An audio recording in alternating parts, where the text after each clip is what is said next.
Ankleshwar Valia road પર કોસંબડી ગામ નજીક આજે સવારના સમયે બાઇક અને રિક્ષા વચ્ચે થયેલી જોરદાર ટક્કર બાદ બંને વાહનોમાં આગ ભભૂકી ઉઠવાની ઘટના બની હતી।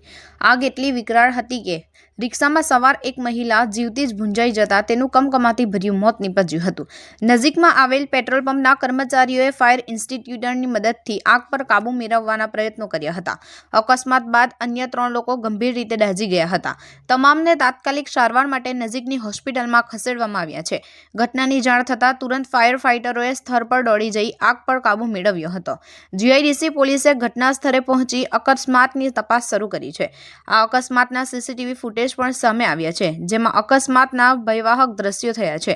અકસ્માત બનાવમાં બબુલકુમાર, શર્મિષ્ઠાબેન વસાવા, નીલાબેન વસાવા 3 લોકો ગંભીર રીતે દાઝ્યા હતા, જ્યારે ચંપાબેન વસાવા જીવતા ભૂંજાઈ જતા તેમનું મોત નીપજ્યું હતું।